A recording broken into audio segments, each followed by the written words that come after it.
بسم اللہ الرحمن الرحیم۔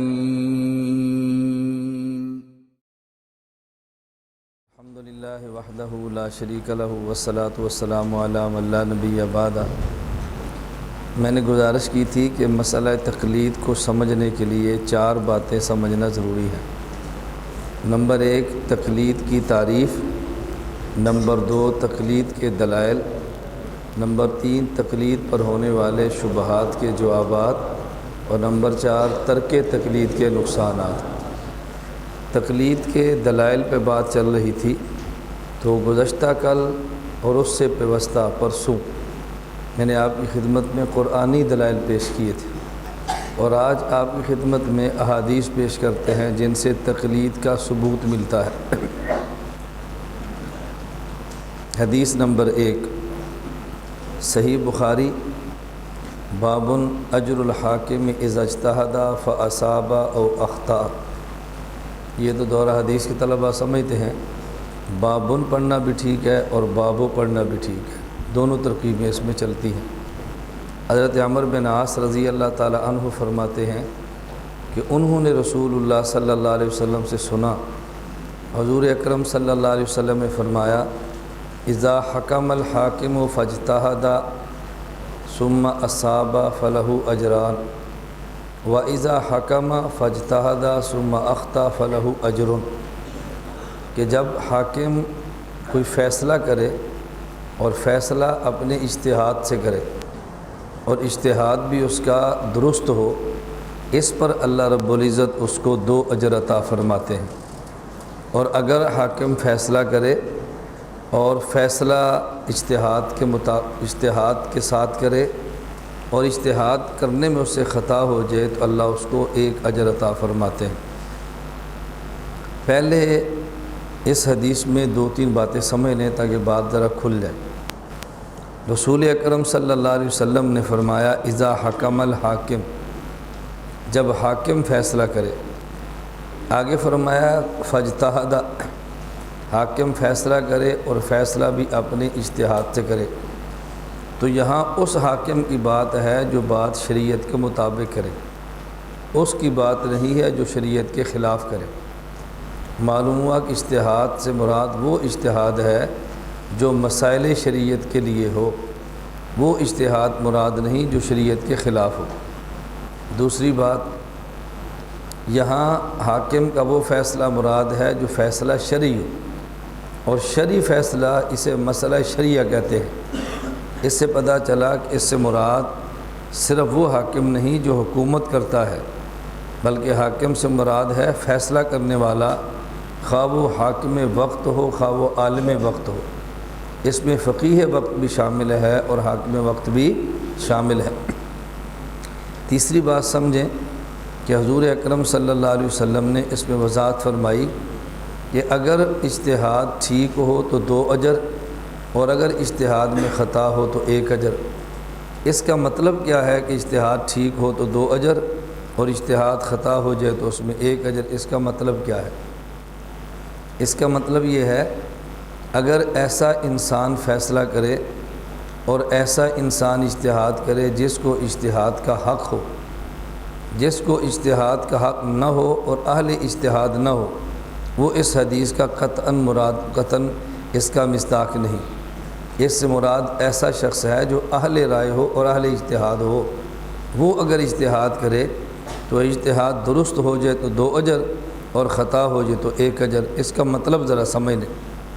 اگر ایک شخص ایسا ہو کہ جو کسی جسم کے مرض کے معاملے میں اسپیشلسٹ ہو، وہ سرجن ہو، آئی اسپیشلسٹ ہو، چائلڈ اسپیشلسٹ ہو، ہارٹ اسپیشلسٹ ہو، ایسا ڈاکٹر کہ جو اسپیشلسٹ ہو، اگر وہ کسی مریض کا علاج کرے، مریض کا آپریشن کرے، اور آپریشن انتہائی اہم ہو اور کیس ایسا آ جائے جو پہلے کسی کے سامنے ایسا کیس نہ آیا ہو، اور اس کا بظاہر کتب طب میں پہلے سے علاج درج بھی نہ ہو، لیکن یہ چونکہ ڈاکٹر اسپیشلسٹ ہے، اس نے اپنی تحقیق کے مطابق اس نئے آنے والے مرض کا بڑے اہتمام کے ساتھ اور بڑی ہمت کے ساتھ علاج کیا، اور علاج اس نے بڑی محنت سے کیا، اس کا نتیجہ یہ نکلا، اس کے علاج کی وجہ سے مریض کو شفا مل گئی، اللہ تعالی نے کرم فرما دیا۔ اس ڈاکٹر کی ایک ماہانہ تنخواہ ہے ڈاکٹر ہونے کی وجہ سے، اس کی ماہانہ تنخواہ ہے اپنے پیشے کی وجہ سے، روزانہ مریضوں کو چیک کرتا ہے، مریضوں کو علاج کرتا ہے، مریضوں کو دوا دیتا ہے، مریضوں کی تشخیص کرتا ہے، یہ روزانہ کا معمول ہے، اس پر حکومت وقت اس کو تنخواہ دیتی ہے۔ اور اگر اس ڈاکٹر نے اس نئے مرض کا علاج کیا جس کا علاج پہلے کتب میں بظاہر لکھا ہوا نہیں تھا، اور اس نے اپنی تحقیق اپنے اجتہاد سے اصول طب کی روشنی میں اس مرض کا علاج کیا، جدید تحقیق کی، اس کے لیے دوا تجویز کی، اللہ نے شفا دے دی، اب حکومت وقت اس کو معمول کی تنخواہ بھی دے گی جو ڈاکٹر ہونے کی وجہ سے ہے، اور مزید اعزاز اکرام بھی کرے گی کہ اس نے ایسے مرض کا علاج کیا کہ جس مرض کا علاج پہلی کتب میں لکھا ہوا موجود نہیں تھا۔ یہ معنی ہے اسپیشلسٹ ڈاکٹر نے اگر علاج کیا اور علاج میں کامیاب ہو گیا تو اس کو 2 اجر ملیں گے۔ اجر سے مراد ہے مزدوری، اجر سے مراد ہے تنخواہ، اجر سے مراد ہے اس کے کام کے بدلے میں کچھ خدمت، دوہری خدمت دی جائے گی۔ ایک اس وجہ سے کہ یہ ڈاکٹر ہے، اس نے پیشہ ورانہ خدمات سر انجام دی ہیں، اور دوسرا اس وجہ سے اس نے نئے آنے والے مرض کا کتب گزشتہ میں جو علاج موجود نہیں تھا لیکن اصول طب کی روشنی میں اس کا علاج دریافت کر لیا ہے، حکومت خوش ہو کے اس کو اعزازی ڈگری بھی دے دیتی ہے، اس کی تنخواہ میں اضافہ بھی کر دیتی ہے، اور وقتی طور پہ اس کو انعام بھی دیتی ہے، اور حکومت ترقی بھی کر دیتی ہے۔ یہ ہے اس کا معنی کہ اس کو 2 اجر ملیں گے، دوہری مزدوری ملے گی۔ اسی طرح جب مجتہد اجتہاد کرتا ہے اور ایک ایسے مسئلے میں اجتہاد کیا کہ جو مسئلہ نصوص ظاہرہ میں موجود نہیں تھا، قرآن کریم کی آیت میں بھی نہیں تھا، بظاہر احادیث میں بھی نہیں تھا، لیکن اصول شریعت کی روشنی میں مجتہد نے جب نئے مسئلے پر محنت کر کے اس کا حل نکال دیا، اللہ اس کو 2 اجر عطا فرماتے ہیں۔ ایک اجر اس بات کا کہ اس نے اجتہاد کیا ہے، اور ایک اجر اس بات کا اس کے اجتہاد کی وجہ سے مسئلہ بھی ٹھیک نکل آیا ہے، تو اس کو 2 اجر ملے گا۔ اس کی ایک مثال اور سمجھیں، آپ کے ہاں زمین میں پانی نہایت گہرا ہے اور بڑی مشقت سے پانی نکالنا پڑتا ہے۔ اب اگر آپ کسی پانی نکالنے والے انجینئر کو لائیں، وہ پہلے اپنے آلات کے ذریعے چیک کر کے بتایا کہ یہاں زمین کے نیچے پانی موجود ہے لیکن ہے بہت گہرا، پھر وہ اپنی ٹیم کے ساتھ محنت شروع کرے اور 500 یا 1000 فٹ نیچے جا کر پانی نکالے، گدلے پانی پر محنت کر کے مزید اس کو صاف کرے، اپنے آلات کو استعمال کر کے اچھا پانی آپ کی خدمت میں پیش کرے۔ عام پانی نکالنے والے کو اگر آپ 2000 دیتے ہیں تو آپ کا دل کرے گا میں اس کو 2000 اور دے دوں، یار اس نے بڑی محنت کی ہے، اللہ اس کو خوش رکھے، بڑی مشقت کے اس نے کام کیا۔ اگر اس کو حکومت کا آدمی ہو اور معمول کی تنخواہ اس کو بورنگ کر کے پیسہ نکالنے کی حکومت دے بھی دینا، آپ کا اپنا دل کرے گا کچھ ہم بھی اس کو دیں کہ اس بندے نے محنت بڑی کی ہے۔ ایک اس کو محنت کا اجر ملے گا اور ایک اس محنت کی وجہ سے کامیاب ہونے کا اس کو اجر ملے گا۔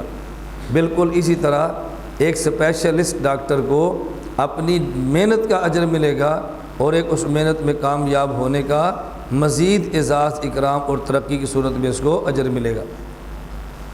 لیکن اگر یہ اسپیشلسٹ ڈاکٹر جس کے سامنے نیا مرض آیا، اس نے محنت بھی کی ہے، راتوں کو جاگا بھی ہے، کتب طب کا مطالعہ بھی کیا ہے، اپنی ٹیم کے ساتھ مریض کے ساتھ اس نے آخر دم تک محنت بھی کی ہے، لیکن یہ بیچارہ اس میں کامیاب نہیں ہو سکا اور اس کے آپریشن کے نتیجے میں مریض پر موت آ گئی اور مریض وفات پا گیا۔ اب اس ڈاکٹر کے خلاف FIR بھی نہیں ہوگی، حکومت اس کو گرفتار بھی نہیں کرے گی اور حکومت کچھ بھی نہیں کرے گی، بلکہ معمول کی ماہانہ تنخواہ بھی حکومت اس کو ضرور دے گی۔ بھئی اس ڈاکٹر کے ہاتھوں بندہ فوت ہو گیا ہے، حکومت پھر بھی تنخواہ کیوں دیتی ہے؟ کیوں؟ یہ اسپیشلسٹ ڈاکٹر تھا، اس نے علاج بالکل ٹھیک کیا ہے، اس نے محنت بالکل کی ہے، لیکن اس مرض کا علاج، جدید مرض کا کتب سابقہ میں علاج لکھا ہوا نہیں تھا، اصولوں کی روشنی محنت کی ہے، لیکن اس میں جو کہ کامیاب نہیں ہو سکتا، تو وہ کامیاب ہونے پر جو ڈاکٹر کا اعزاز ہوتا تھا یہ اس اعزاز سے محروم ہو گیا، لیکن معمول کی ماہانہ تنخواہ اس کو اب بھی ملے گی۔ اگر آپ نے بورنگ کے لیے کوئی انجینئر بنا لیا، وہ بیچارہ 5-7 دن تک مشقت کرتا رہا، اور نیچے اوپر زمین عام مٹی ہے، نیچے پتھریلی زمین ہے، اس نے بڑی کوشش کری لیکن بورنگ نہ ہو سکی۔ اس نے کہا مجھے سمجھ نہیں آ رہی، میں نے زور پورا لگا دیا لیکن میرے آلات نیچے نہیں جا رہے اور پانی نکل نہیں رہا۔ یہاں 500 فٹ پہ پانی آ جانا چاہیے تھا، میں 700 فٹ پر چلا گیا ہوں لیکن پانی نہیں نکل رہا۔ میں نے پتھروں کو توڑا ہے، محنت کی ہے۔ اب اس محنت کی آپ اس کو مزدوری تو دیں گے، لیکن وہ جو اس کی محنت کے بعد پانی نکلنے پر خوشی ہونی تھی نا، وہ خوشی آپ کو نہیں مل رہی، اور اس خوشی کے نتیجے میں جو آپ نے انجینئر کا اعزاز کرنا تھا، وہ اعزاز آپ انجینئر کا نہیں کریں گے۔ آپ کے دل میں ترحم بھی ہوگا، شفقت بھی ہوگی، اس کے بارے میں خدا ترسی بھی ہوگی، آپ اس سے محبت بھی کریں گے، اور آپ سب کہیں گے اس بیچارے نے جو محنت کر سکتا تھا کی ہے، باقی ہمارا مقدر یہاں سے پانی نہیں نکلا۔ لیکن جو پانی نکلنے کا اعزاز تھا وہ اس انجینئر کو نہیں مل سکتا۔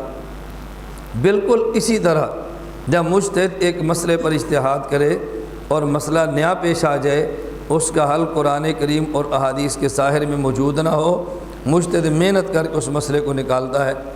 اب وہ مسئلہ واقعتاً ٹھیک ہے یا ٹھیک نہیں، اس کا فیصلہ مجتہد نہیں کر سکتا، اس کا فیصلہ تو اللہ ہی کریں گے نا کہ اجتہاد ٹھیک ہے، اجتہاد غلط ہے۔ اب اگر اس نے ایسا مسئلہ محنت سے نکالا کہ جو مسئلہ بالکل ٹھیک ہے، اللہ اس کو خوش ہو کر 2 اجر دے دیں گے، ایک اجر اجتہاد کرنے کا اور ایک اجر صحیح مسئلہ نکال کے امت کو دینے کا۔ لیکن اگر اس نے اجتہاد میں کمی نہیں کی اور محنت مشقت برداشت کی ہے، جو مسئلہ اس نے نکالا وہ مسئلہ ٹھیک نہیں تھا، لیکن یہ اس مسئلے کو ٹھیک سمجھ کے بیچارہ محنت کر رہا ہے، تو اجتہاد کرنے کا خدا اس کو اجر دیں گے۔ لیکن چونکہ مسئلہ ٹھیک نہیں نکلا، وہ ٹھیک نکلنے پر جو اجر ملنا تھا اس اجر سے مجتہد محروم ہو جائے گا۔ اس کو اللہ کے نبی صلی اللہ علیہ وسلم نے سمجھایا کہ جب مجتہد اجتہاد کرے اور اجتہاد ٹھیک ہو تو اللہ 2 اجر دیتے ہیں، اور اگر اجتہاد میں خطا ہو جائے تو اللہ 1 اجر دیتے ہیں۔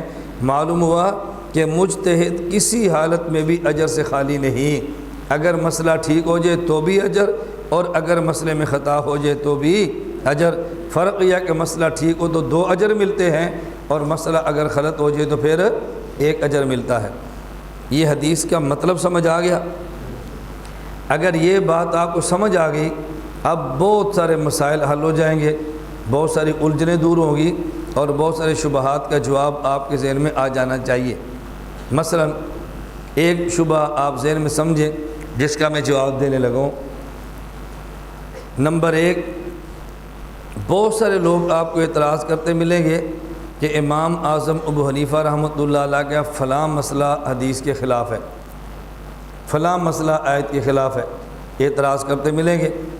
یہ الگ بات ہے کہ وہ مسئلہ قرآن کے خلاف ہے یا قرآن کے خلاف نہیں۔ یہ الگ بات ہے کہ مسئلہ ظاہر نص کے مطابق ہے یا ظاہر نص کے مطابق نہیں۔ لیکن ایک بندہ کہتا ہے فقہ حنفی کا مسئلہ غلط ہے، اس میں امام حنیفہ سے خطا ہو گئی ہے۔ ہم انہیں کہتے ہیں خطا کا مطلب ہی یہ ہے کہ مسئلہ ٹھیک نہ ہو، خطا کا مطلب ہی یہ ہے کہ مسئلہ ٹھیک نہ ہو۔ اگر امام اعظم ابو حنیفہ رحمۃ اللہ علیہ کا مسئلہ ٹھیک ہے تو بھی قابل اعتراض نہیں ہے، اور اگر ان سے خطا ہو گئی تو بھی قابل اعتراض نہیں ہے۔ کیوں؟ اگر مسئلہ ٹھیک نکل آیا تو ڈبل جنت ہے، اور اگر غلطی ہوگی تو سنگل جنت ہے۔ تو جنتی پر اعتراض تھوڑا ہی ہوتا ہے کہ جنت میں کیوں گیا ہے، اعتراض اس پہ نہیں جو جنت میں جائے، اعتراض اس پہ جو جہنم میں جائے۔ تو امام ابو حنیفہ کا مسئلہ ٹھیک ہو گیا تو ڈبل جنت اجران، اور اگر خطا ہوگی تو سنگل جنت اجر ہے۔ تو امام صاحب تو کسی حال میں بھی اجر سے خالی نہیں، اس لیے امام صاحب کے مسئلے پر اعتراض کرنا یہ حماقت اور بیوقوفی ہے، اس کے علاوہ اس کو علم کا نام نہیں دے سکتے۔ ایک ہوتا ہے امام صاحب کے مسئلے سے دلیل سے اختلاف کرنا، یہ الگ بات ہے، اور ایک ہے جس مسئلے کو خطا سمجھیں اس پہ تنقید اور رد کرنا، یہ بات الگ ہے۔ دونوں میں فرق سمجھ آ گیا آپ کو؟ یہ میں دفعہ دخل مقدر کر رہا ہوں، ایک سوال کا جواب پیش کر رہا ہوں، اب چلے میں سوال بھی کھول دیتا ہوں تاکہ دخل مقدر ہی نہ ہو بلکہ دخل ظاہر ہو جائے، ایسا نہ ہو کہ سوال مخفی ہو اور آپ کو سمجھ نہ سوال ہے کون تھا۔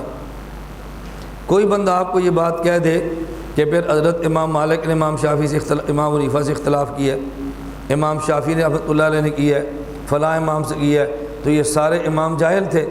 اب آپ نے پھر پاس جانا ہے، پھر آپ نے آنا ہے، بھائی جاؤ جا کے سوال کا جواب بھی لے آئیں۔ اس لیے میں آپ سے یہ تو مسئلہ آپ کے اوپر کھل گیا نا، پھر آپ کو ہر سوال کے لیے ہم سے رجوع کرنے کی ضرورت نہیں ہے، آپ سوالات کے جوابات خود دو گے انشاءاللہ۔ مسئلہ کھل لے پھر آپ دیکھیں جواب کیسے دیتے ہیں۔ اچھی طرح بات سمجھیں، میں نے یہ کہا ہے کہ جو بندہ سمجھے کہ امام صاحب کا یہ مسئلہ ٹھیک نہیں، اجتہادی مسئلہ، اور دلائل سے اس کے مقابلے میں اپنی رائے قائم کر لے، یہ بات جدا ہے۔ جیسے امام مالک، امام شافعی، امام احمد رحمہم اللہ ہیں، اور ایک بندہ امام صاحب پر اعتراضات کرے، امام صاحب کو جاہل کہے، ان پہ تنقید کرے، انہیں برا بلا کہے کہ یہ مسئلہ امام صاحب کا خطا ہے، لہٰذا میں ان کو برا کہتا ہوں، میں اس بندے کو جاہل اور ضدی اور انادی کہہ رہا ہوں۔ دلیل سے اختلاف کرنا اور بات ہے، اور مجتہد کی خطا کو تنقید کر کے رد کرنا اور مردود کہنا اور بات ہے۔ اس لیے ہم کہتے ہیں امام اعظم ابو حنیفہ رحمۃ اللہ علیہ ہر حال میں معجور ہیں، مسئلہ ٹھیک ہو جائے تو بھی معجور اور اجرین کے ساتھ، اور اگر مسئلے میں خطا ہو جائے تو بھی معجور اجرن کے ساتھ ہے۔ اس سے آپ ذرا ایک امام ابو حنیفہ رحمۃ اللہ علیہ کا اور فقہا کا مقام سمجھیں، اور میرے جملے پر غور کرنا، مقام سمجھنا۔ میں کہتا ہوں جس آدمی کی خطا پر بھی جنت ملتی ہو، اس کے صحت مسئلہ کا مقام کیا ہوگا؟ جس آدمی کی غلطیوں پر بھی جنت ملتی ہو، اس آدمی کے ٹھیک مسائل کا عالم کیا ہوگا؟ حضرت عارف باللہ حضرت اقدس مولانا شاہ کی محمد اختر رحمۃ ایک جملہ فرمایا، میں اس اپنے جملے کی تائید میں حضرت کا جملہ پیش کرتا ہوں۔ فرمانے لگے کہ جب حضرت یوسف علیہ السلام پہ زلیخا فریفتہ تھی اور زلیخا کی بات نہیں مانی، تو زلیخا نے کہا اگر اس نے میری بات نہ مانی میں اس کو جیل میں ڈلوا دوں گی۔ تو یوسف علیہ السلام نے فرمایا تھا رب السجن احب الی مما یدعوننی الی، ایسے ہی ہے، رب السجن احب الی مما یدعون، اے اللہ جس گناہ کی طرف یہ عورتیں مجھے دعوت دیتی ہیں اس گناہ سے آپ کی جیل مجھے زیادہ پسند ہے۔ اب جملہ سمجھنا، حضرت حکیم صاحب میرے شیخ تھے، حضرت فرمانے لگے کہ جس محبوب کی جیل احب ہو اس محبوب کے گلستان کا عالم کیا ہوگا؟ جس محبوب کی جیل احب ہو اس محبوب کے گلستان اور گلشن کا عالم کیا ہوگا؟ جس کی جیل بھی محبوب ترین لگے، بتا اس کا باغ کیسا لگتا ہوگا؟ تو وہ امام ابو حنیفہ جس کی خطاؤں پر بھی اجر ملتا ہو، بتائیں وہ آدمی کتنا بڑا ہوگا؟ جس کی غلطیوں پر بھی شاباش ملتی ہو وہ آدمی کتنا بڑا ہوگا؟ تو رسول اللہ صلی اللہ علیہ وسلم اس حدیث کو سمجھ لیں، پھر آدمی کو کبھی بھی اعتراض کا موقع نہیں ملتا۔ ایک بات اور سمجھے اس حدیث کی روشنی میں، عموماً ایک اعتراض کیا جاتا ہے کہ حنفی کہتے ہیں کہ ریت کے ذروں کے برابر لعنت ہو اس آدمی پر جس نے امام ابو حنیفہ کے قول کو رد کیا ہے۔ یہ بڑا معروف ہمارے اوپر اعتراض ہے کہ حنفی کہتے ہیں اس آدمی پر ریت کے ذروں کے برابر خدا کی لعنت ہو علی من رد قول ابی حنیفہ، جس نے امام صاحب کا قول رد کیا۔ اب اگلا قضیہ کیا ملاتے ہیں کہ دیکھو امام مالک نے رد کیا، امام شافعی نے کیا، امام احمد نے کیا، خود ان کے شاگردوں نے کیا، تو امام ابو حنیفہ کوئی نبی ہے کہ جس کا قول نہ مانے تو اس پر خدا کی لعنتیں ہوں؟ اب اگر آپ نے یہ حدیث سمجھی نا تو اس اعتراض کا جواب آپ کے دماغ میں آ گیا ہوگا۔ امام ابو حنیفہ کی قول کو رد کرنے پر خدا کی کروڑوں لعنتیں ہوں، اس کا مطلب کیا ہے کہ جو امام ابو حنیفہ کے مسئلے سے دلائل سے اختلاف کر لے، یہ لعنت کا جملہ اس کے بارے میں نہیں ہے۔ جو مجتہد کی رائے کو تنقید کی وجہ سے اور ضد کی وجہ سے رد کر دے اس پر خدا کی لعنت ہو۔ کیوں؟ اگر مجتہد کا مسئلہ ٹھیک تو اجران ہے، اور اگر مسئلے میں خطا ہوگی تو پھر اجر ہے۔ اب بتائیں اجر کو بندہ رد کرے یا اجران کو رد کرے، اس پر خدا کی لعنت نہیں ہوگی تو پھر اور کیا ہوگا؟ بات سمجھ آ رہی ہے؟ آدمی اجر کو رد کرے تو ملعون نہیں ہوگا بھائی، اگر اجران ہے تو ڈبل جنت اور اجر ہے تو سنگل جنت، دورہ اجر ہو تو بڑی جنت، اکارہ اجر ہو تو چھوٹی جنت، تو جنت کو رد کرنے والا لعنتی نہیں ہوتا تو پھر بتاؤ دنیا میں لعنتی ہوتا کون ہے؟ اس کا مطلب یہ ہے کہ جو امام صاحب کے قول کو ضد اور اناد کی وجہ سے رد کرے وہ لانتی ہے، اور جو آدمی دلائل کی وجہ سے اختلاف کرے ہم اس کے بارے میں قطعاً ایسا جملہ استعمال نہیں کرتے۔ ایک بات اور سمجھیں اس حدیث کی روشنی میں، حضرت امام اعظم ابو حنیفہ رحمۃ اللہ علیہ، میں ایک مثال دینے لگا ہوں، نماز میں رکوع اور سجدے کی میں اٹھتے اور جاتے رفع الیدین کرنے کے قائل نہیں ہیں، غیر مقلدین رفع الیدین کرنے کے قائل ہیں۔ حضرت امام شافعی رحمۃ اللہ علیہ کے مقلدین بھی رفع الیدین کے قائل ہیں، امام احمد بن حنبل رحمۃ اللہ علیہ کے مقلدین بھی رفع الیدین کے قائل ہیں۔ مکہ اور مکرمہ میں بھی عموماً رفع الیدین ہوتا ہے، حرمین والے قائل ہیں۔ اب عام بندے کو غیر مقلد ٹینشن میں مبتلا کرتا ہے کہ اگر رفع الیدین کرنا غلط ہے تو بتاؤ مکہ والے غلط کرتے ہیں، اگر رفع الیدین کرنا غلط ہے تو بتاؤ مدینہ والے غلط کرتے ہیں۔ اگر غلط ہوتا تو اللہ کے گھر میں کبھی نہ ہوتا، اگر اللہ کے گھر میں ہوتا ہے تو اس کا مطلب یہ کہ یہ ٹھیک ہے۔ اب یہ ایسی دلیل ہوتی ہے کہ عوام پھنس جاتی ہے تو پھسل جاتی ہے، مولوی پھنس جاتا ہے، پھسلتا تو نہیں لیکن بہرحال پریشان ضرور ہو جاتا ہے۔ عوام پھنس جاتی ہے تو پھسل جاتی ہے، بھائی دلیل بڑی وزنی ہے، اور جو فن کا آدمی نہیں ہوتا وہ پھسلتا نہیں، البتہ پریشان ضرور ہوتا ہے کہ یار بات بڑی مضبوط اس نے کی ہے۔ اس لیے عام لوگوں کے لیے مسئلہ تعجب والا مسئلہ ہے، اگر مکہ اور مدینہ والے رفع الیدین کریں تو ہم کہتے ہیں ٹھیک ہے، اور اگر غیر مقلدین کریں تو ہم کہتے ہیں غلط ہے۔ لوگ کہتے ہیں اگر رفع الیدین ٹھیک ہے تو پھر غیر مقلدین کا بھی ٹھیک ہے، اور اگر غلط ہے تو پھر مکہ اور مدینہ والوں کا بھی غلط ہے۔ گناہ گناہ ہوتا ہے، نیکی نیکی ہوتی ہے۔ اگر گناہ مکہ میں ہو تو گناہ ہے، اور پاکستان میں ہو تو گناہ ہے، اور اگر مکہ میں ہو تو نیکی یا پاکستان میں ہو تو نیکی ہے۔ تو مکہ اور مدینہ والوں کا رفع الیدین ٹھیک ہے تو غیر مقلدین کا غلط کیسے ہے؟ اب آپ کو یہ حدیث سمجھ آ گئی نا تو اس کا جواب بہت آسان ہے۔ میں آپ کو ایک بات سمجھایا کرتا ہوں کہ جواب دینے کے لیے کبھی دلیل ہوتی ہے، کبھی جٹ جفا ہوتا ہے۔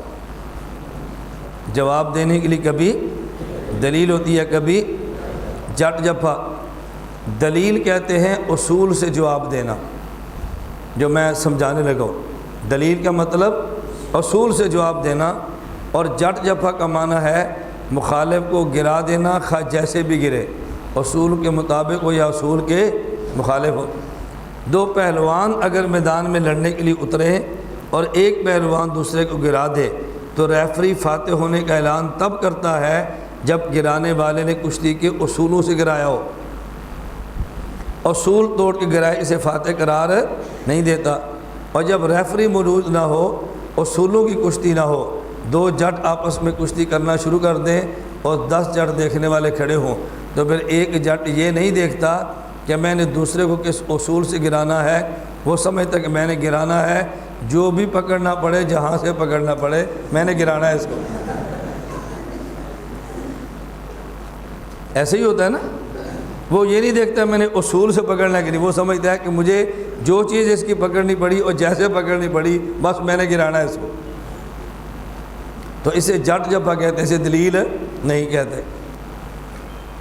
اگر دیہات کے لڑکے یہ بات سمجھ آ جائیں گے، شاید کراچی والوں کو سمجھ نہ آئے، تو میں کراچی والوں کی مثال دیا کرتا ہوں کہ اگر دو ٹیمیں کرکٹ کھیلنا شروع کر دیں اور ایک ٹیم فیلڈ کے اندر ہو اور ایک ٹیم اوپر ہو، اب اگر کوئی لڑکا بال کرائے اور بڑے زور سے اس نے بال کرائی اور وکٹ اڑا دی، ریفری کہے گا کہ بندہ آؤٹ نہیں ہوا، کیوں؟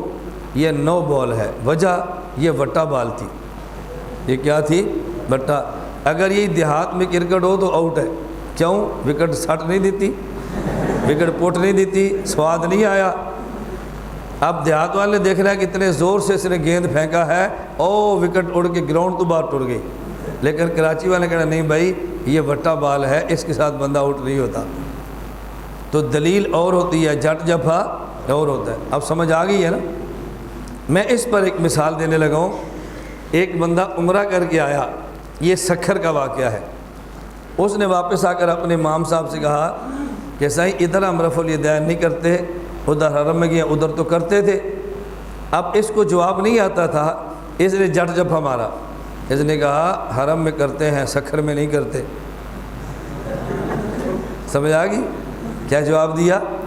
حرم میں کرتے ہیں، سکھر میں نہیں کرتے، وہاں جاؤ تو کر لینا، یہاں ہو تو چھوڑ دینا، ادھر ہوتا ہے ادھر نہیں ہوتا۔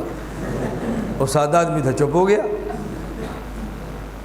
تو اس نے دلیل نہیں دی، جٹ جپا دی، لیکن بندے کو اس نے قائل تو کر لیا نا۔ تو بسا کا دلیل ہوتی ہے اور بسا کا جٹ جپا ہوتا ہے۔ اگر آدمی کو دلیل نہ ہے تو جٹ جپے سے قابو کر لے۔ ایک مناظرہ تھا عیسائی پادری اور عالم کا۔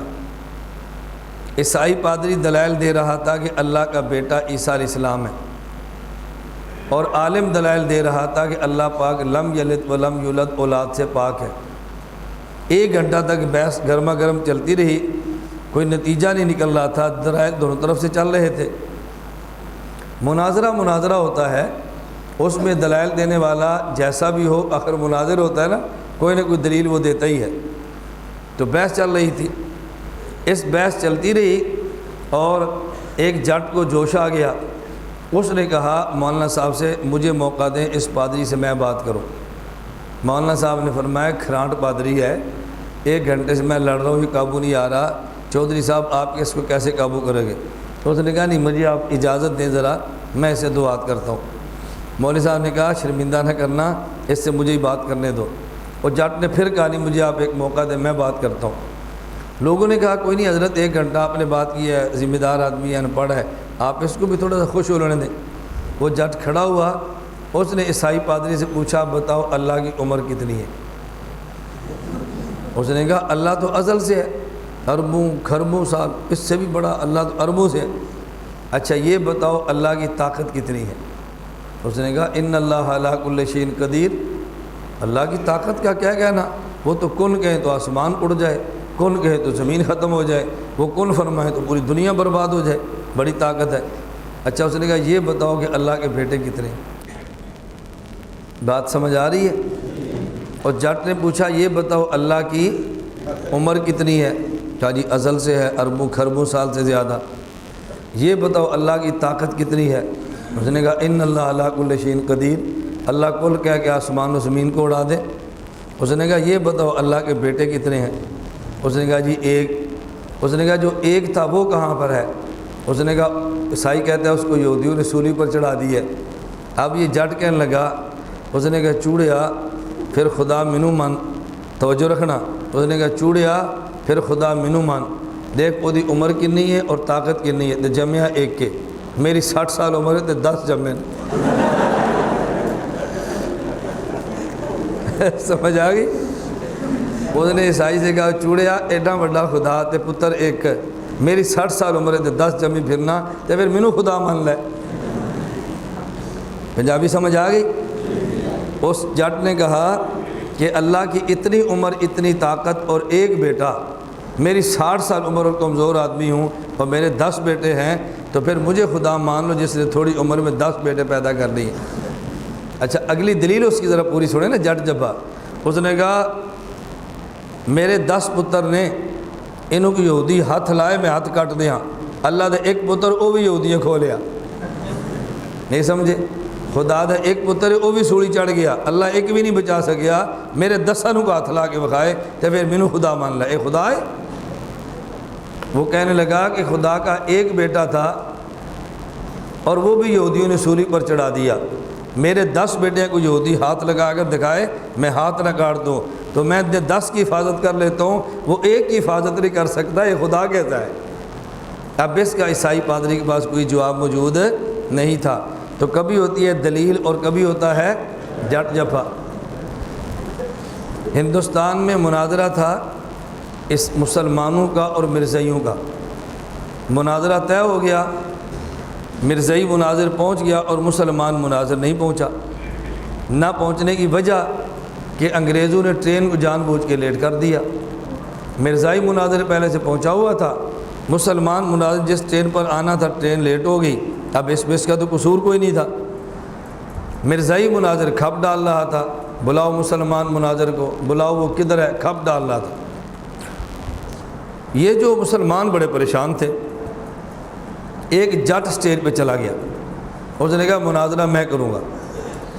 مسلمانوں نے کہا شرمندہ نہ کرنا، تیرا فن نہیں، چودھری تو انپڑھ بندہ ہے، اس نے کہا نہیں میں کروں گا۔ وہ سٹیج پہ چلا گیا، مرزائی نے کہا چلو یہ مناظرہ کر لے، میں نے تو مناظرہ ہی کرنا ہے۔ مرزائی نے کہا پہلے تو دلائل دے لے اپنے نبی پر، پھر میں دلائل دوں گا۔ یہ جو جٹ شروع ہوا تو اس نے پورے 10 منٹ تک مرزائی مناظر کو گالیاں نکالی، ماں کی، بہن کی، بیٹی کی، دلہ، کنجر، خنزیر، جو گالیاں نکال سکتا تھا یہ پورے 10 منٹ گالیاں نکالتا رہا۔ 10 منٹ پورے ہو گئے تو بیٹھ گیا۔ اب مرزائی مناظر کھڑا ہوا، اس نے کھڑا ہوتے کہا یار یہ مناظر ہے کمینہ آدمی ہے، یہ مناظر ہے کہ خبیث آدمی ہے، یہ مناظر ہے یہ شریف آدمی ہے، دیکھو ایک دلیل نہیں دی، 10 منٹ تک گالیاں بکتا رہا۔ اس کو کوئی بندہ مناظر مانتا ہے؟ اس بندے کو کوئی گفتگو کرنے والا مانتا ہے؟ یہ گفتگو کا سلیقہ ہے؟ یہ مناظر ہے کمینہ ہے، یہ مناظر ہے خبیث آدمی ہے، اس کو کون مناظر مانتا ہے؟ وہ جٹ پھر کھڑا ہوا، لوگوں نے اس کو پھرایا، پھر کھڑا ہوا، لوگوں نے کہا بیٹھ جا، تو نے ہمیں بہت شرمندہ کیا۔ اس نے کہا نہیں میں اس کا جواب دوں گا۔ لوگوں نے کہا بیٹھ جا، اس نے کہا اس نے میری دلیل کو توڑا ہے تو میں نے جواب تو دینا ہے۔ اب یہ پھر جٹ کھڑا ہوا، لوگوں نے بہت روکا لیکن رکا نہیں۔ اب یہ کھڑے ہو کر کہتا ہے اب جٹ چھپا سننا، یہ کہنے لگا 10 منٹ بندہ گالیاں دے تو مناظر نہیں خبیث ہے، 10 منٹ گالیاں دے مناظر نہیں کمینہ ہے، 10 منٹ گالیاں دے اس کو کوئی بندہ مناظر نہیں منتا، اور جو 60 سال گالیاں دے وہ نبی نہیں کمینہ ہے، وہ نبی نہیں وہ خبیث ہے۔ اگر 10 منٹ کی گالیاں دینے والا مناظر نہیں ہو سکتا تو 60 سال مسلمانوں کو گالیاں دینے والا نبی بھی نہیں ہو سکتا۔ اس نے کہا اب کھڑا، اب جواب دے۔ اب اس کا اس کے بعد جواب موجود نہیں تھا۔ تو کبھی دلیل ہوتی ہے اور کبھی جٹ جپا ہوتا ہے۔ یہاں اکاڑا کے ساتھ ایک تحصیل ہے، تحصیل دیپال پور، اس کے ساتھ ایک گاؤں ہے حاکم سدار کے، وہاں کے ایک بزرگ تھے نیاز وٹو، فوت ہو گئے ہیں، بوڑھے تھے، ان پڑھ تھے، نہ اردو بولتے تھے نہ اردو لکھتے تھے۔ مجھ سے ان کا دوستانہ ہو گیا، اور دوستانہ ایسا کہ اللہ نے ان کے دل میں میری محبت عشق کے درجے میں ڈال دی، بے حد مجھ سے پیار کرتے تھے۔ کبھی مجھے ان کا فون آتا تو کہتے تھے مولوی صاحب میں تیری انتظار ہے، جا عید النگ دا ٹپتا اپنی شرینی تے لے جا، جب یہاں سے گزرو نا اپنی مٹھائی لے جاؤ۔ تو انہیں 10,000 20,000 کبھی عشر کبھی زکوٰۃ کبھی کچھ نہ کچھ مدرسے کے لیے رکھا ہوتا تھا، اسے وہ شرینی کہتے تھے، اپنی شرینی لے جا۔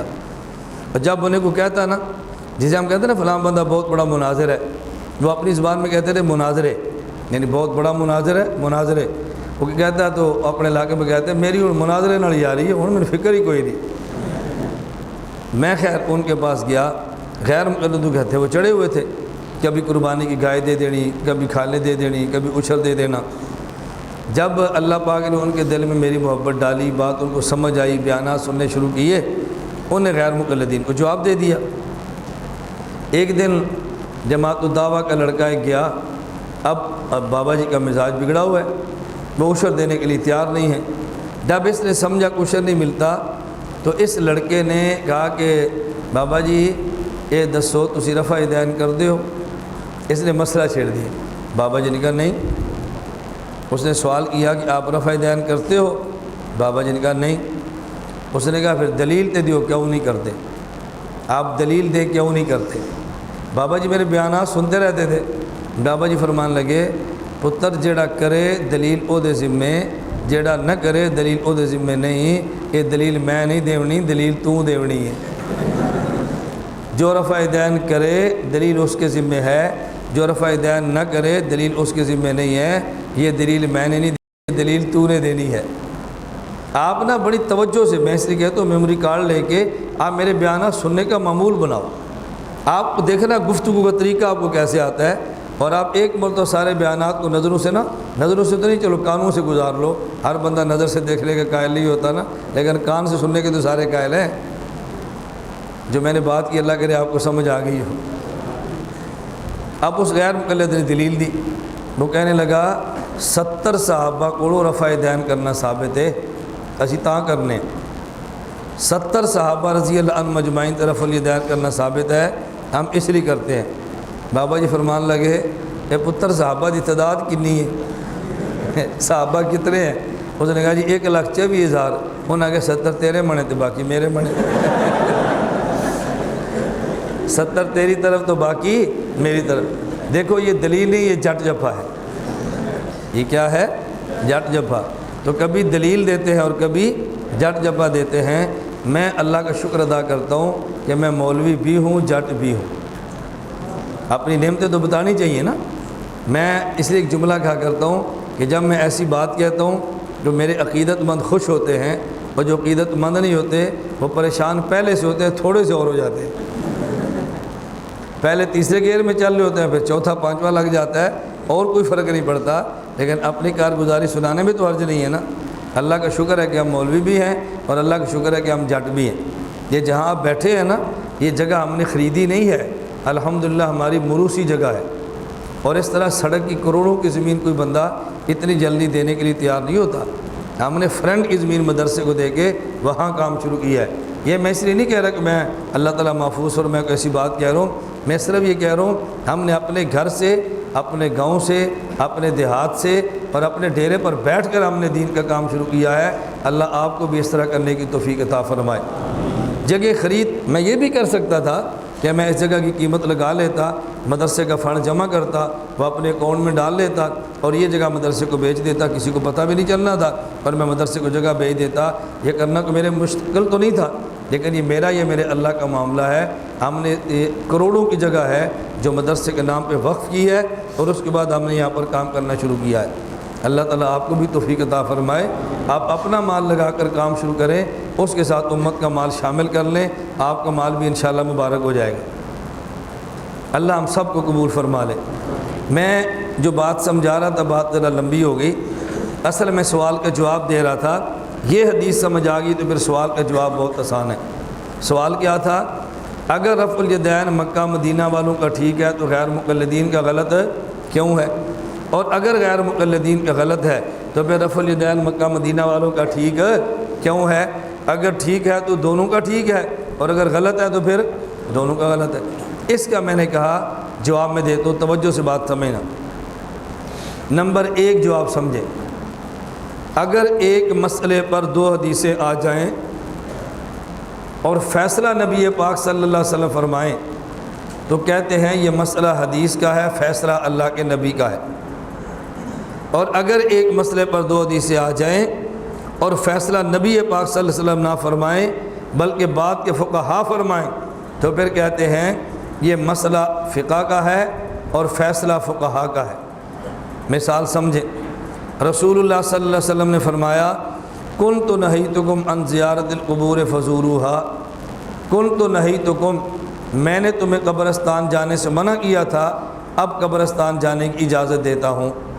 تو کنت نہیتکم بتا رہا ہے کہ پہلے اللہ کے نبی منع فرما چکے ہیں، اور اب اجازت کے مطلب اب اجازت دے رہے ہیں۔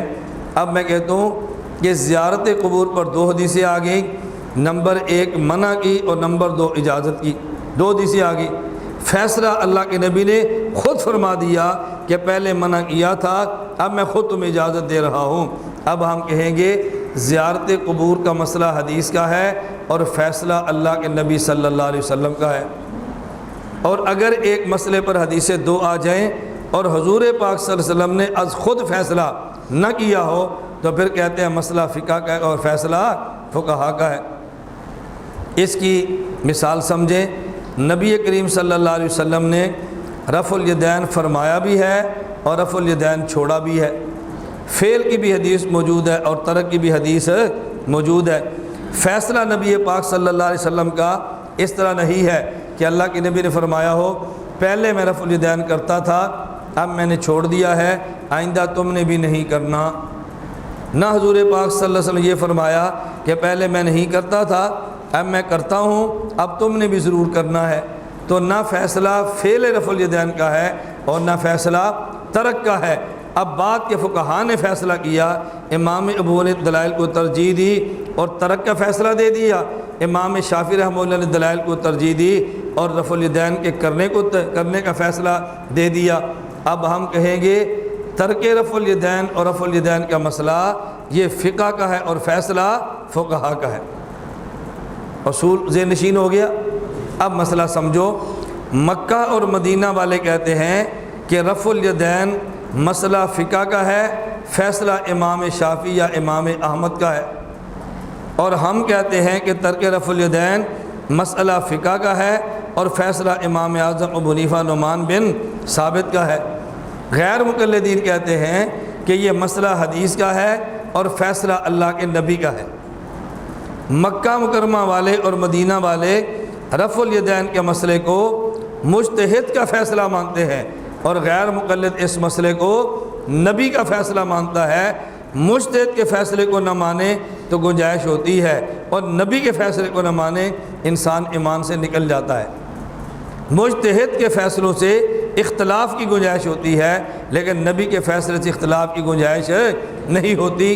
یہی وجہ مکہ اور مدینہ والے کبھی نہیں کہتے آپ نے رفع الیدین نہ کیا تو نماز نہیں ہوگی، اور غیر مقلد اکثر کہتے ہیں اگر تم نے رفع الیدین نہ کیا تو نماز نہیں ہوگی۔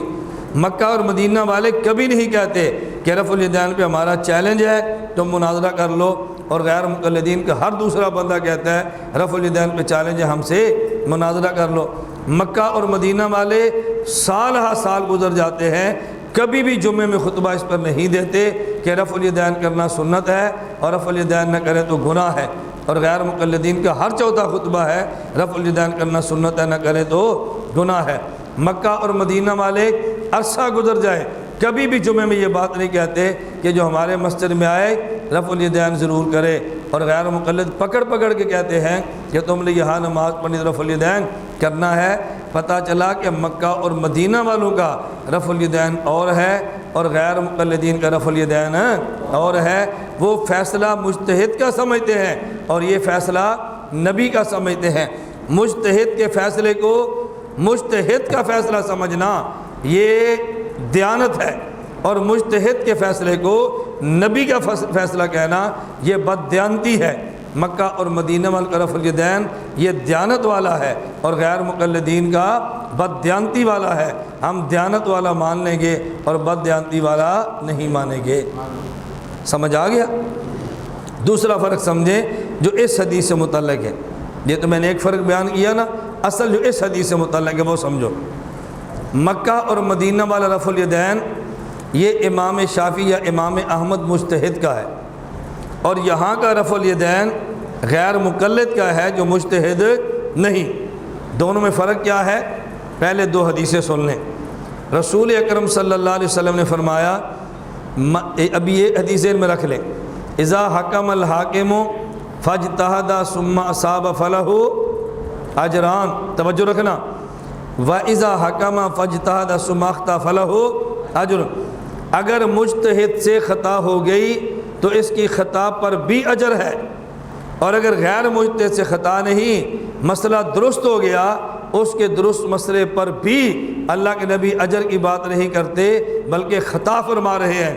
فرمایا من قال فی القرآن برائیہ فقد اخطأ وان اصاب، من قال فی القرآن برائیہ فقد اخطأ وان اصاب، جو آدمی مسئلے کا اہل نہیں تھا اگر اس نے مسئلہ ٹھیک بتا دیا تو بھی غلط کیا، اور جو مسئلے کا اہل تھا اس سے خطا بھی ہو گئی تو بھی ٹھیک کیا ہے۔ مکہ اور مدینہ والا رفع الیدین یہ مجتہد کا ہے، ان سے خطا ہو جائے تو بھی ٹھیک ہے۔ غیر مقلدین کا رفع الیدین یہ غیر مجتہد کا ہے، یہ ٹھیک ہو جائے تو بھی خطا ہے، ان کی خطا بھی قابل قبول ہے اور ان کا ٹھیک بھی قابل قبول نہیں۔ بات سمجھ آ گئی؟ نہیں سمجھ آئی میں مثال دیتا ہوں پھر آپ کو صحیح سمجھ آئے۔ ایک میں اصول دیا کرتا ہوں، آپ اس اصول کو دل کی تختیوں پہ نوٹ فرماؤ۔ اگر آپ نے قائل کرنا ہو عالم کو تو پھر دلیل دیتے ہیں، اور اگر قائل کرنا ہو غیر عالم کو پھر مثال دیتے ہیں۔ اگر قائل کرنا ہو عالم کو پھر دلیل دیتے ہیں، اور قائل کرنا ہو غیر عالم کو پھر مثال دیتے ہیں۔ آپ اپنے عقیدے اور مسئلے پہ دلیل بھی دیں تاکہ عالم قائل ہو، اور مثال بھی دیں تاکہ غیر عالم کی قائل ہو، تو عالم کو قائل بالدلیل کرتے ہیں اور غیر عالم کو قائل بالمثال کرتے ہیں، اور یہ دونوں طریقے اللہ پاک نے قرآن کریم میں فرمائے ہیں۔ یا ایھا الناس اعبدوا ربکم الذی خلقکم، یہ اعبدوا دعویٰ ہے اور ربکم دلیل ہے۔ اعبدوا دعویٰ ہے اور ربکم دلیل ہے۔ تم عبادت کرو کس کی؟ بتاؤ کس کی؟ الہکم فرمایا، ربکم فرمایا، عبادت کی دلیل پیش کی ہے کہ تم اس کی عبادت کرو جو تمہارا مربی ہے، اور مربی کا شکریہ ادا کرنا یہ مربی کا حق ہوتا ہے، مربی پر احسان نہیں ہوتا۔ اعبدوا دعویٰ ہے، ربکم دلیل ہے۔ تو دیکھو اللہ نے دلیل سے بات کی ہے نا، اور آگے جا کے اللہ پھر مثالیں دیتے ہیں، فاتوا برہانکم ان کنتم ان اللہ لا یستحیی ان یضرب مثلا ما بعوضۃ۔ اب دیکھو اللہ مثالیں دے رہے ہیں، تو دلیل بھی دینا اور مثال بھی دینا یہ قرآن کریم کا طرز ہے۔ مثال سمجھو، میں نے آپ کو پہلے ایک بات دی ہے، آپ نے اس بات کو اس کے ساتھ تھوڑا سا ملا لینا ہے۔ اگر اسپیشلسٹ ڈاکٹر وہ علاج کرے اور دوران علاج اس سے خطا ہو جائے اور مریض کو شفا نہ ملے، اس کو ماہانہ تنخواہ پھر بھی ملتی ہے، اس کو کلینک کے آنے پر پیسے پھر بھی ملتے ہیں۔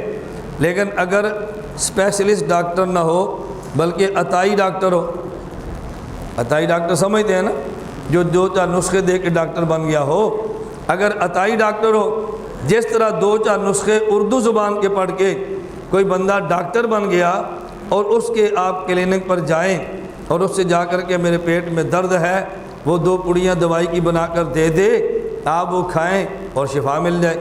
دوسرا بندہ کہا جی میرے سر میں درد ہے، اس نے گولی اس کو دی، وہ بھی ٹھیک ہو گیا۔ تیسرے نے کہا جی مجھے پیچس لگے ہیں، اس نے اس کو صحوف بنا کے دیا، وہ بھی ٹھیک ہو گیا۔ اب دیکھو سر درد والے کو بھی مرض ٹھیک ہو گیا، پیٹ والے کا بھی ٹھیک ہو گیا، اور پیچس والے کا بھی ٹھیک ہو گیا۔ اور اگر ہیلتھ اور محکمہ صحت کو پتہ چلا، ان نے آ کر پوچھنا ہے یہ جو تو لوگوں کو دوائیاں دے رہا ہے، تیرے پاس کوئی اتھارٹی ہے دوائی دینے کی؟ تو نے کس کالج میں پڑھا ہے؟ تجھے سند کہاں سے ملی ہے؟ اس نے کہا جی نہیں۔ انہوں نے اس کے خلاف FIR کاٹ کے اس کو جیل میں ڈال دینا۔ اور ساتھ دوسرا کلینک ہے، اس میں آدمی کہا جی میرے پیٹ میں پیچس ہے، مجھے پیچس لگے، تکلیف ہے، اس نے دعا دی تو پیچس بڑھنے کم ہونے کی بجائے بڑھ گئے۔ دوسرا مریض کہا جی میرے سر میں درد ہے، اس نے انجیکشن لگایا تو انجیکشن کا بھی ری ایکشن ہو گیا اور درد کم ہونے کی بجائے اور بڑھ گیا۔ اب بتاؤ، ایک یہ کلینک ہے اور ایک اسپیشلسٹ ڈاکٹر ہے، اس کے بعد محکمہ ہیلتھ والے جائیں بھائی تو نے انجیکشن لگایا اور اس سے مریض کی حالت بگڑ گئی ہے، تو نے انجیکشن لگایا، تیرے پاس اتھارٹی ہے؟ اس نے کہا میرے پاس سند ہے، میں فلاں کالج پڑھا ہوں، میں نے ڈاکٹریٹ کی ہے، میں عام ڈاکٹر تھوڑا MBBS ہو۔ اب بتاؤ اس کے خلاف FIR کٹے گی؟ عطائی ڈاکٹر نے علاج ٹھیک کیا تب بھی جیل میں، اور اسپیشلسٹ ڈاکٹر نے علاج غلط کیا تب بھی باہر۔ کیوں؟ یہ اسپیشلسٹ ڈاکٹر کی حیثیت مجتہد کی ہے۔ بالکل اسی طرح مجتہد کے مسئلے میں خطا ہو جائے تو بھی ٹھیک ہے، اور غیر مجتہد سے مسئلہ ٹھیک ہو جائے تو بھی غلط ہے۔ مکہ اور مدینہ والا رفع الیدین یہ مجتہد کا ہے، اور پاکستان و ہندوستان میں غیر مقلدین کا رفع الیدین یہ غیر مجتہد کا ہے۔ اگر ان کا رفع الیدین ہماری تحقیق کے مطابق خطا ہے وہ تب بھی قبول ہے، اور اگر ان کا رفع الیدین ان کی تحقیق کے مطابق ٹھیک ہو تب بھی مردود ہے۔ تو مکہ اور مدینہ والوں کا رفع الیدین خطا ہو تب بھی مقبول ہے، اور ان کا ثواب ہو تب بھی مردود ہے۔ کیوں؟ وہ مجتہد ہے، اس کو حق حاصل ہے، اور یہ غیر مجتہد کو حق حاصل نہیں ہے۔ تو وہ رفع الیدین اسپیشلسٹ والا ہے، اور یہ رفع الیدین عطائی ڈاکٹر کی گولیاں ہیں۔ اسپیشلسٹ ڈاکٹر سے خطا ہو جائے تب بھی پرچہ نہیں کٹتا، اور اگر عطائی ڈاکٹر سے خطا ہو جائے تو اس کے خلاف پرچے کٹ جاتے ہیں۔ یہی وجہ ہے کہ غیر مقلدین کشمیر کی بات کرتے ہیں، افغانستان کی بات نہیں کرتے۔ کیوں؟ کشمیر میں حکومت ان کی ہے جہاں جعلی ڈاکٹر بھی چل جانا ہے، اور یہاں وہ حنفی بیٹھے ہیں جہاں پر جعلی ڈاکٹر نے نہیں چلنا۔ آپ کو نہیں سمجھ آئی بات؟ وہاں تو جعلی ڈاکٹر بھی چل جائے گا نا، پکڑنے والا کوئی نہیں ہے، اور یہاں تو حنفی موجود ہے، پکڑنے والے موجود ہیں نا، اس لیے یہاں پر منسوخ نوٹ چلنے نہیں ہیں، اس لیے اس ملک کے وہ بات کرتے ہی نہیں ہیں۔ اللہ میں بات سمجھنے کی توفیق عطا فرمائے۔ اب ذرا دلیل کو سمجھ لیں۔ حضرت عمر بن عاص رضی اللہ عنہ فرماتے ہیں رسول اللہ صلی اللہ علیہ وسلم نے فرمایا کہ جب مجتہد اجتہاد کرے، اجتہاد اس کا درست ہو جائے، حاکم اجتہاد کرے، اجتہاد درست ہو، اللہ اس کو 2 اجر دیتے ہیں، اور اجتہاد میں خطا ہو جائے تو اللہ اس کو 1 اجر دیتے ہیں۔ اب سوال یہ ہے کہ اس مجتہد نے اجتہاد کیا کیوں ہے؟ اگر اس کا اجتہاد کسی نے ماننا نہیں ہے تو اجتہاد کرنے کی ضرورت کیا ہے؟ اور اگر اجتہاد ماننا ہے تو پھر اجتہاد کے انکار کرنے کی مصیبت کیا ہے؟ نہیں بات سمجھ آئی؟ اگر مجتہد کا اجتہاد کسی نے ماننا ہی نہیں ہے تو اس کو کرنے کی ضرورت کیا ہے؟ اور جب اجتہاد مجتہد کا ماننا ہے تو پھر انکار کرنے کی مصیبت کیا ہے؟ تو مجتہد کا اجتہاد اسی وجہ سے ہے کہ یہ اجتہاد کرتا رہے اور لوگ اس پہ عمل کر کے شریعت پر عمل کرتے رہیں، تو مجتہد بھی جنت میں جائے گا اور اس کے اجتہاد پر عمل کرنے والے بھی جنت میں جائیں گے۔ اس لیے ہم اجتہاد کے بھی قائل ہیں اور اجتہاد کے مد مقابل تقلید کے بھی قائل ہیں۔ ہم اجتہاد کو بھی مانتے ہیں اور تقلید کو بھی مانتے ہیں۔ اس لیے میں نے اس پہ زور دیا ہے کہ اس دلیل کو اچھی طرح سمجھ لیں اور دماغ میں دلیل بیٹھ جائے۔ اللہ کے نبی صلی اللہ علیہ وسلم نے یہ بات سمجھائی ہے کہ جب حاکم اجتہاد کرے، اگر ٹھیک ہو تو 2 اجر، خطا ہو جائے تو 1 اجر۔ اس سے ایک مسئلہ اور سمجھ لیں، آئندہ اس لیے شبہات میں آنا ہے لیکن بہت سارے شبہات اس دلیل کے ذیل میں رد ہو جائیں گے۔ یہ میں اس دلیل پر اتنی باتیں کیوں کرتا ہوں؟ تاکہ اگر آپ کو کوئی بندہ کہے درس حدیث دیں اور آپ اس ایک حدیث کو پڑھ دیں، اس حدیث کی روشنی میں آپ 1 گھنٹہ درس حدیث بھی دیں گے اور اس 1 گھنٹے کی روشنی میں آپ سارے مسائل بھی بیان کر لیں گے۔ اس لیے میں نے بڑی وضاحت ایک حدیث پہ کی ہے، ورنہ صرف دلیل کے طور پہ پیش کرنا تو آدھا منٹ کافی تھا۔ اب ذرا ایک بات اور سمجھیں۔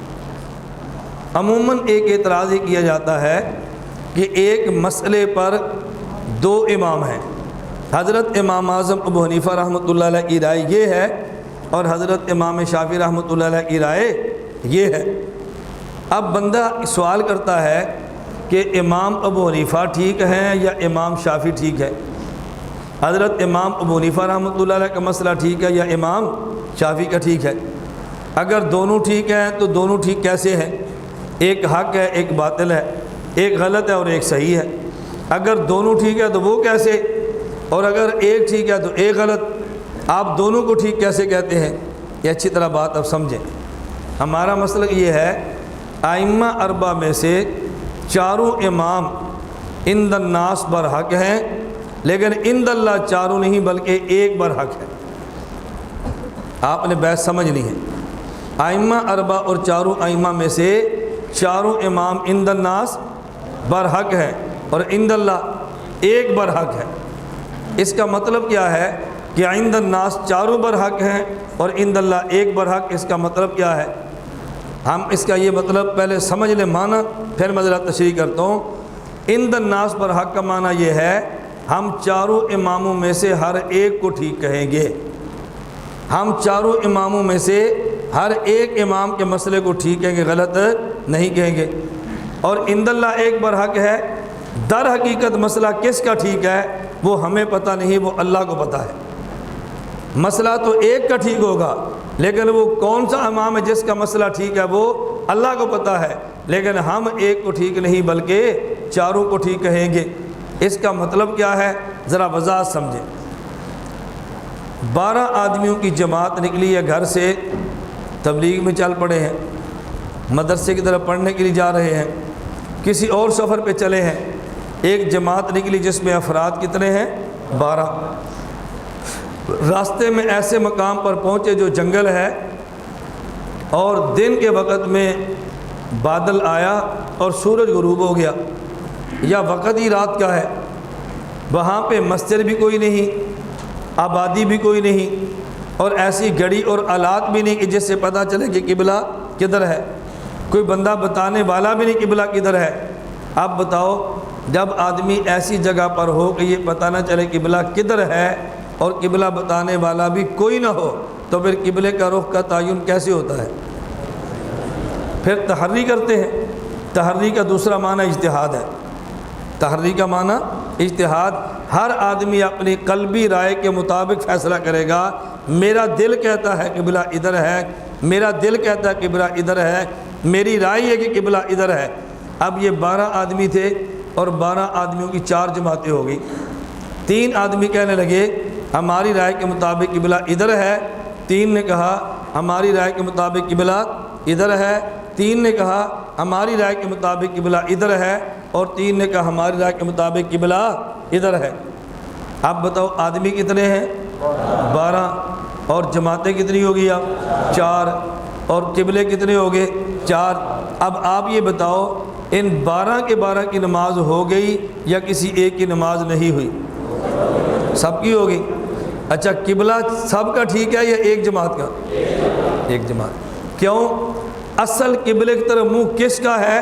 وہ سب کا نہیں ہے، وہ ایک جماعت کا ہے، لیکن ہم کہیں گے نماز سب کی ہوگی۔ اب ہم یوں کہیں گے یہ جو 3 افراد پہ مشتمل 4 ٹولیاں بن گئی ہیں، ان الناس چاروں پر حق ہیں۔ ہم چاروں کے بارے میں کہیں گے جن چاروں کی نماز بھی ہو گئی، ان چاروں کا قبلہ بھی ٹھیک ہے، ان چاروں کو نماز کا اجر بھی ملا ہے، لیکن در حقیقت قبلہ کس کا ٹھیک ہے وہ ہمیں کچھ نہیں پتہ، وہ صرف اللہ ہی کو پتہ ہے۔ اس طرح ایک مسئلے پہ اگر چاروں امام اختلاف کر لیں، ہم چاروں کو برحق کہیں گے، چاروں کو جنتی کہیں گے، اور در حقیقت مسئلہ کس کا ٹھیک ہے وہ ہمیں نہیں پتہ، وہ اللہ ہی کو پتہ ہے۔ اس لیے ہم کہتے ہیں ائمہ اربعہ عند الناس چاروں برحق ہے اور عند اللہ ایک برحق ہے۔ لوگ کہہ رہے جب عند اللہ ایک برحق ہے پھر ہمارے یہاں چاروں برحق کیسے ہو سکتے ہیں؟ جب حق ہے ہی ایک، ہم چاروں کو برحق کیسے کہیں؟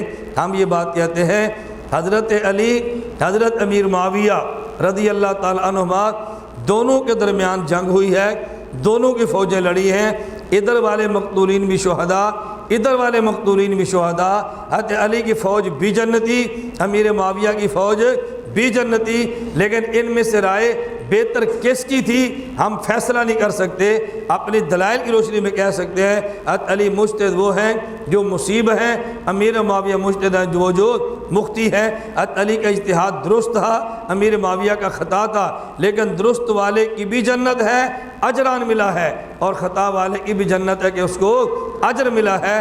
اجران والے بھی جنت میں، اجر والے بھی جنت میں، اور جو تنقید اور ملامت اور لعن طعن کریں جہنم میں وہ جائیں گے، ان سب نے جنت میں جانا ہے۔ اس لیے اگر ایک مسئلے پہ 2 فقہاء کا اختلاف ہو گیا، مسئلہ صحیح ہے تو اجران اور مسئلہ خطا ہے تو اجر، لیکن اجران اجر کا فیصلہ ہم نے نہیں کرنا بلکہ یہ خدا نے کرنا ہے۔ ہم کہیں گے یہ مجتہد بھی ٹھیک ہے اور وہ مجتہد بھی ٹھیک ہے، اگر اس مجتہد کی کتابیں موجود ہوں اس پہ عمل کرو، اور اگر اس کی کتابیں موجود ہوں اس پہ عمل کرو۔ آپ دونوں مجتہدین میں سے جس کی اتباع کرو گے وہیں جاؤ گے جہاں مجتہد جائے گا۔ اگر وہ جنت میں ہے تو آپ بھی جنت میں، وہ بڑی میں ہے تو آپ بڑی میں، وہ چھوٹی میں ہے تو آپ چھوٹی میں، لیکن جائیں گے وہیں جہاں پر انہوں نے جانا ہے۔ اب بات سمجھ آ گئی ہے؟ یہ میں کہہ رہا تھا اذا حکم الحاکم، میں نے اتنی تفصیل اس لیے کی ہے اگر درس حدیث کے لیے آپ کو ایک حدیث پہ درس دینا پڑے تو مسئلہ اجتہاد تقلید بھی کھل دے اور آپ کا دلائل والا درس بھی ہو، دلائل والا آپ کا درس بھی ہو۔ تو اس بنیاد پہ ہم کہتے ہیں اجتہاد بھی ٹھیک ہے اور تقلید بھی ٹھیک ہے۔ ایک بات اور بھی سن لیں درمیان میں اسی کے حوالے سے ایک بات اور کہتا ہوں، شبہات کے جواب بھی ہوتے جائیں گے، مستقل جو ہیں گے اس کو صاف کر لیں گے، لیکن ذرا ایک بات ساتھ اور بھی سن لیں۔ حضرت شیخ الہند رحمۃ اللہ علیہ کی تقریر ترمذی شریف کے شروع میں موجود ہے۔ حضرت شیخ الہند رحمۃ اللہ علیہ کی تقریر ترمذی، یہ ترمذی شریف کے شروع میں موجود ہے۔ آپ دیکھیں گے تو وہاں پر ایک جملہ ہوگا اور غیر مقلدین نے اس پر بہت اعتراض کیا ہے، تو میرا خیال تھا اس کے ضمن میں اس کو بھی آپ کی خدمت میں پیش کر دوں۔ مسئلہ حضرت شیخ رحمۃ اللہ نے بیان فرمایا ہے کہ جب بائع اور مشتری دونوں ہوں، ان کو اختیار کب تک ہوتا ہے؟ مجلس کا اعتبار ہے، ان کی جدا ہونے کا اعتبار ہے، جیسے کہتے ہیں نا خیار بیع، مسئلہ بیان کیا۔ اس مسئلے پہ چلتے ہوئے حضرت شیخ الہند رحمۃ اللہ علیہ نے ایک جملہ فرمایا جو غیر مقلدین کو سمجھ نہیں، انہیں اعتراض کیا۔ جملہ کیا تھا؟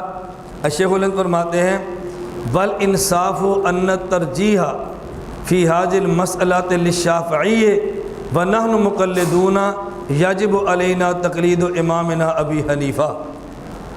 دیکھو کتنا زبردست اعتراض ہے۔ کیا فرمایا؟ وَالْإِنصَافُ أَنَّ التَّرْجِيحَ فِي هَذِهِ الْمَسْأَلَةِ لِلْإِمَامِ الشَّافِعِيِّ وَنَحْنُ مُقَلِّدُونَ یجب علینا تقلید امامنا ابی حنیفہ رحمۃ اللہ علیہ۔ فرماتے ہیں حق اور انصاف یہ ہے کہ اس مسئلے میں ترجیح حضرت امام شافعی کے مسئلے کو ہے، لیکن چونکہ ہم مقلد امام ابو حنیفہ کے ہیں اس لیے ہم تقلید امام حنیفہ کی کرتے ہیں اور امام شافعی کی بات ماننے کے لیے تیار نہیں ہیں۔ اب غیر مقلدین کیا کہتے ہیں؟ غیر مقلد کہتے ہیں اسے کہتے ہیں تقلید جامد، اور اسے کہتے ہیں شرک۔ بابا جی مندے نے کہ مسئلہ امام شافعی دا ٹھیک ہے، پر عمل کیوں نہیں کرنا؟ اسی مقلد امام ابو حنیفہ دیں۔ تقریر کا طرح سمجھ آ گیا؟ بابا جی مندے نے کہ مسئلہ امام شافعی دا ٹھیک ہے، پر مننا کیوں نہیں؟ اسی مقلد امام ابو حنیفہ دیاں۔ انہوں دے جنفیو تقلید والی بیماری جڑی تقلید جامد ہے اور بندے نو حق تو دور کر چھڑ دی ہے۔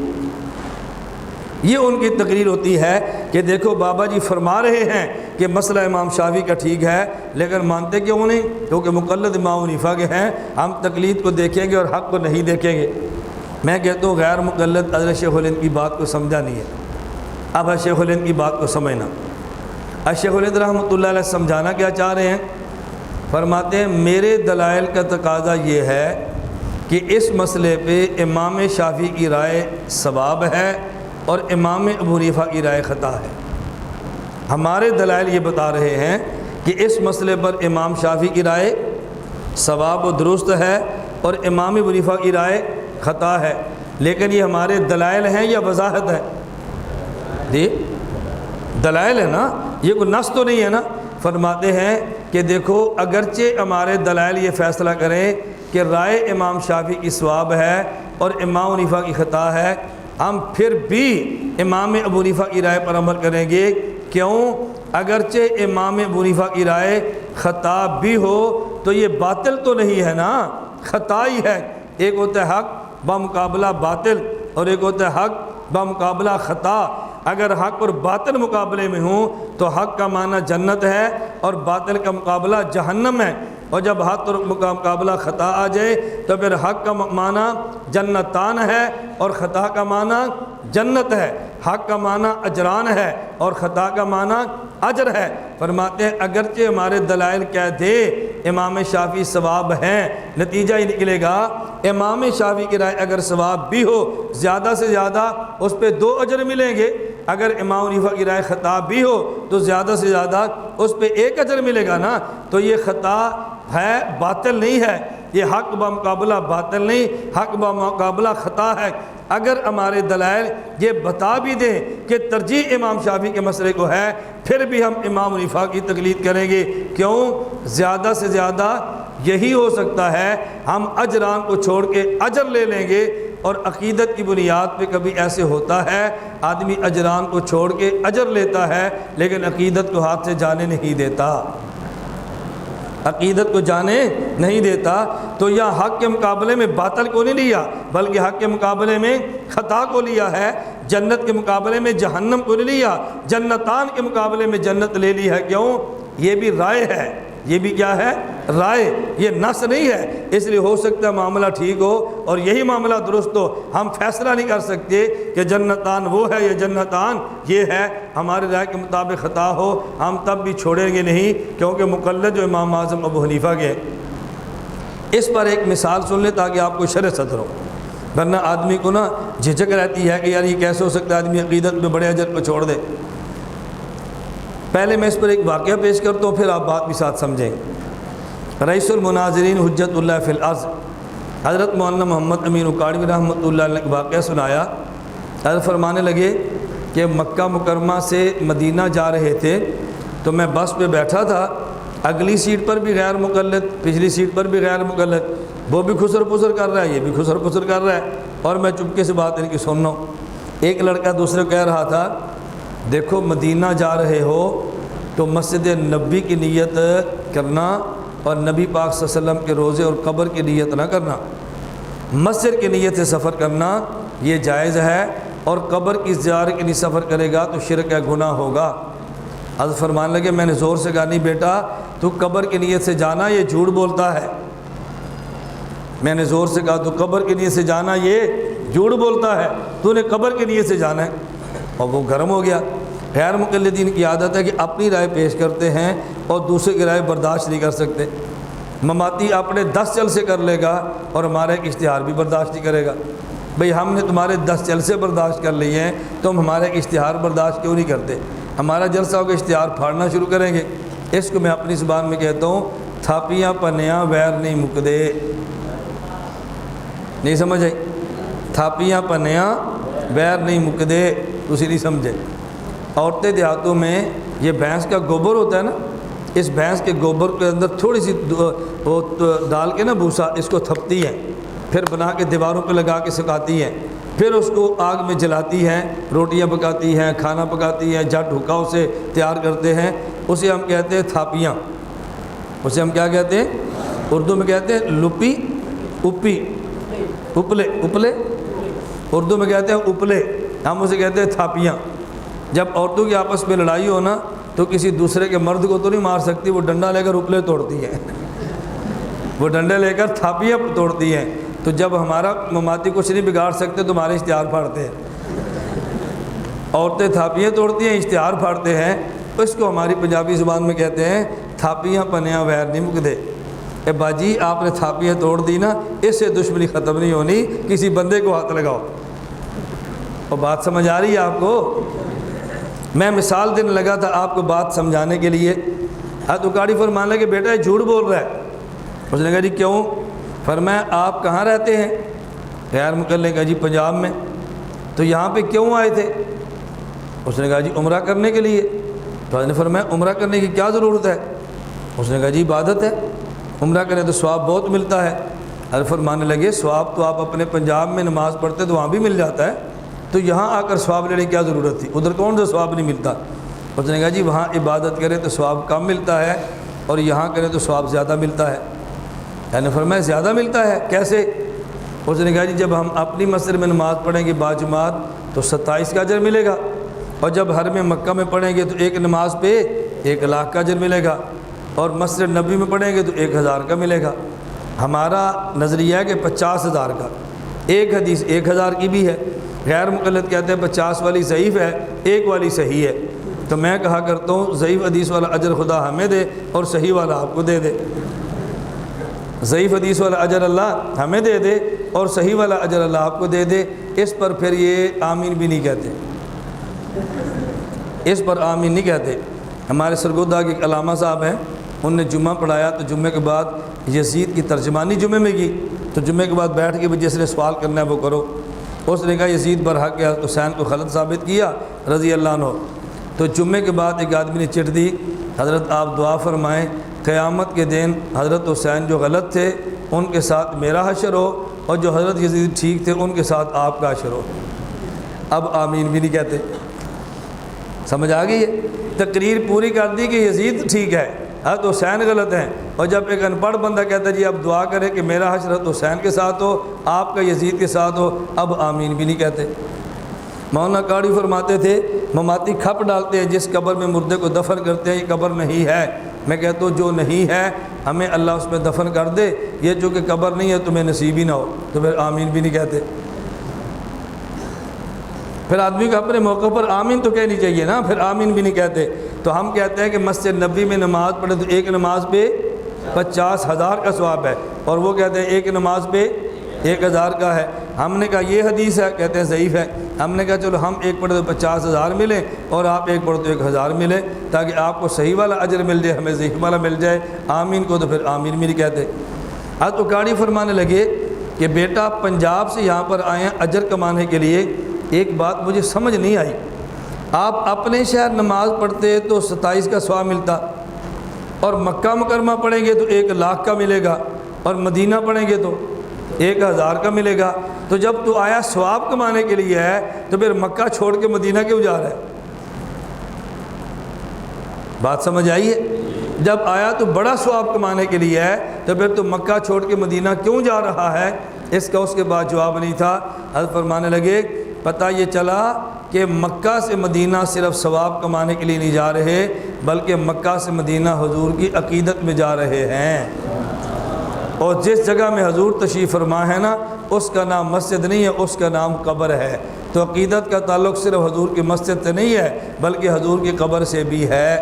اب آپ بتاؤ دنیا کے جتنے لوگ عمرے پر جاتے ہیں اور مکہ سے مدینہ بھی جاتے ہیں، اب اگر حدیث وہ لے لو جو 50,000 والی ہے اور مکہ میں 1,00,000 اجر ملتا ہے، اب ان دونوں کا تناسب دیکھو تو مکہ میں نماز پڑھیں تو اجران، اور مسجد نبی میں نماز پڑھیں تو اجر، وہاں نماز پڑھیں تو 1,00,000 کا ثواب، مسجد نبی میں پڑھے تو 50,000 کا ثواب، ہر بندہ 1 لاکھ کو چھوڑتا ہے 50,000 کا اجر کماتا ہے۔ کیوں؟ ہمیں حضور سے عقیدت ہے، مکہ میں حضور نہیں ہے، ہم نے 50,000 کا ثواب چھوڑ دیا ہے اللہ کے نبی کی عقیدت میں۔ تو پتہ یہ چلا اجران کو چھوڑ کے اجر کو عقیدت کی وجہ سے دینا، یہ صرف شیخ الہند کا مزاج نہیں ہے، پوری امت کا مزاج ہے۔ شیخ الہند کا مزاج نہیں ہے بلکہ پوری امت کا مزاج ہے۔ وہ اس لیے بدنام ہوا، اس نے بات کھل کے کہہ دی ہے، اور آپ اس لیے پاک دامن ہے کہ آپ نے بات کو چھپا لیا ہے۔ قائل تو سارے ہی ہے نا، کوئی قائل زبان سے اور کوئی قائل دل سے ہے، کوئی ایسا بندہ نہیں جو قائل نہ ہو۔ اس لیے میں سمجھا رہا تھا، اللہ میں بات سمجھنے کی توفیق عطا فرمائے۔ تو میں نے اس پہ ایک دلیل پہ تھوڑی سی گفتگو کی ہے، اس کو آپ ذہن نشین فرما لیں۔ وآخر دعوانا ان الحمد للہ رب العالمین۔